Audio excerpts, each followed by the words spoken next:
Hi folks, I'm Doug at Dizzy Lizzie's, and this is an MS200t that come in because the clutch springs here are broken. It's an easy enough job to do, but how do you know when you brake the springs are broken on a centrifugal clutch? When you start it up, the chain might move easily, or on a disc cutter, the disc moves perfectly, no problem. You start it up, you run it up, and it spins and it works like normal. When you let it go off and tick over, the chain on the chainsaw carries on moving. The disc on a disc cutter carries on going, because the springs aren't there to retract the shoes and end up being jammed. Well, they can end up being jammed and the drive is still constantly happening.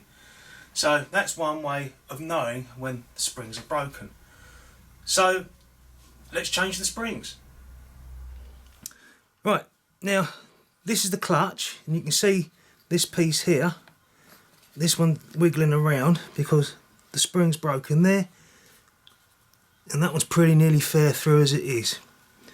Now to take this off, this rotates this way, so you undo it. It's got a left-handed thread on it. Now there's various ways of doing it. You take the spark plug out, you put cord down there. I've got one which has got a handle on it so you don't lose the cord in there fully.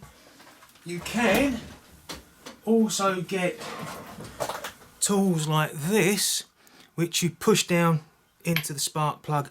That then rests up against the piston and allows you tension on there. Or if the engine's got a fair amount of compression like this one has, you sometimes can get away with just using an impact gun, and then off it comes. A few more turns and there you are.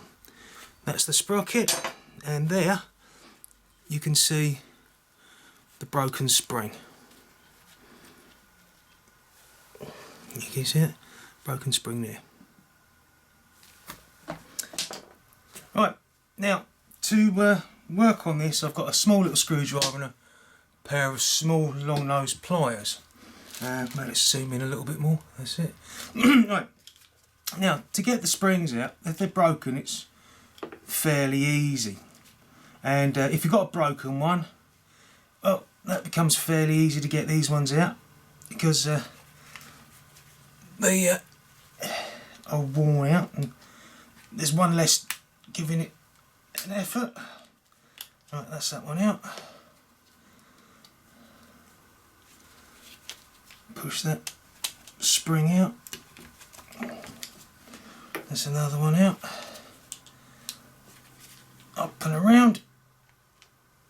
Sometimes it goes easy, sometimes you just go whoop, and they're in, and other times you're sitting there arguing with a thing all day long, it seems like, when you're trying to get it out. Right, this one's, that's it. Pull that around, pull it up there.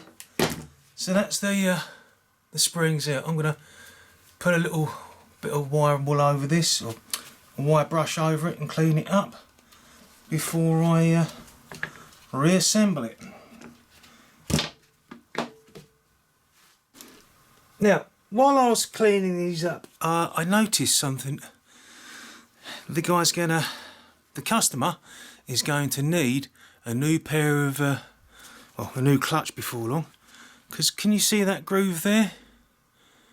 That's where the spring has worn in. So that'll eventually cut through, and then you won't need a replacement spring, you'll need a new clutch. So now, let's get back to assembling it. I put a little file over this just to help clean up the surfaces. I also put a little file, or the file in here to clean up the surfaces, and the file here to clean up those surfaces. So I also put the file over these surfaces to clean them up, ready for assembly.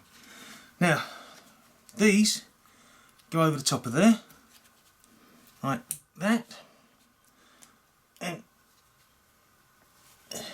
sit, so those two pieces are flush on the top of there and the screws like that, but they actually sit like that.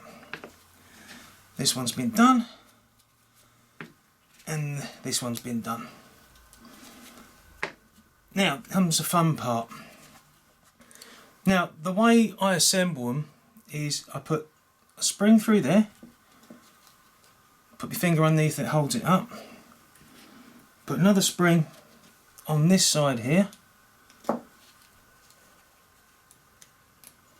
and then put my finger underneath it, hold that on, put that shoe in, grab a hold of the screwdriver, and this is where sometimes it works easy, sometimes it doesn't, and then just literally pop it up and over.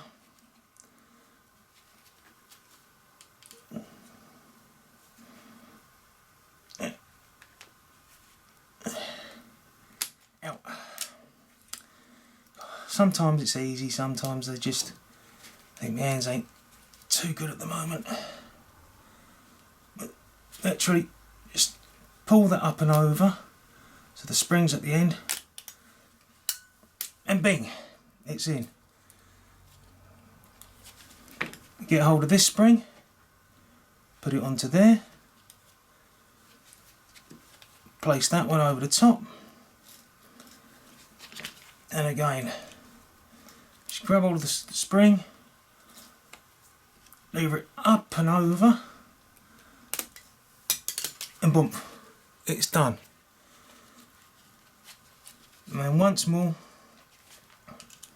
place the spring over the screwdriver through the hole, lift it up so the end of the spring clears the shoe, and then let it slide down the little screwdriver, pull the little screwdriver out, and hey presto, it's on. Now again, to put this on, you just place that on there, but you do it up the wrong way. Not righty tighty, lefty loosey, it's lefty loosey, righty tighty. No, hang on, I got that wrong. Anyway, it's a left-handed thread, it goes around the other way. So where you'd be undoing it, you're now tightening it up. Only needs to be nipped up because it's a self-tightening, and if you over tighten it, it can become a real pain to undo. This is the clutch in action. You can see that the edge of the shoe here spins out further, grabs hold of this part, which is what the chain's connected to, and makes the chain move because of the drive. And when it produces an RPM, this closes down, doesn't touch that, and natural braking will stop the blade. But this is what it looks like when you rev it up.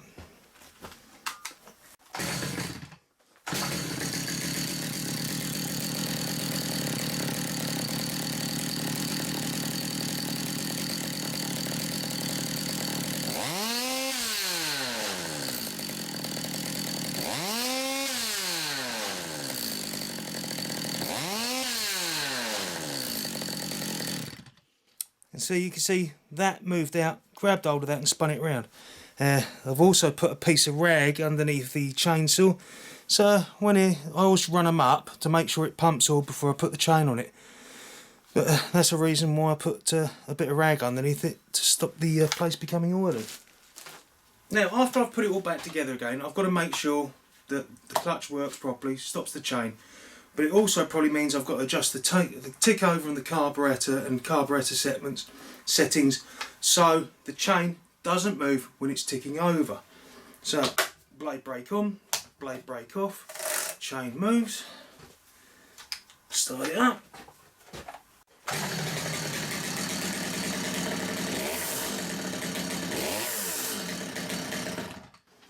Tick over's too low.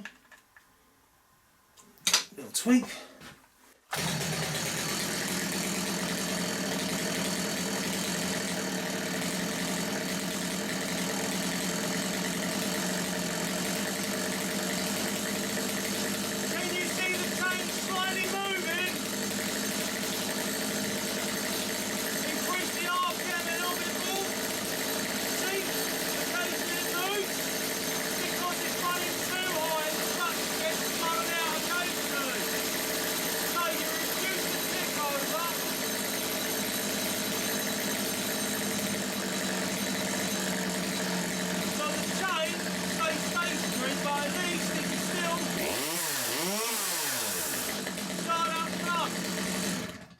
I hope you heard me, because I was really shouting. So that's how to change the springs on an MS200t's centrifugal clutch. It's the same on other machinery as well. So I hope you'll find that helpful. Take care, and when you're using chainsaws, be safe. See you next video. Bye.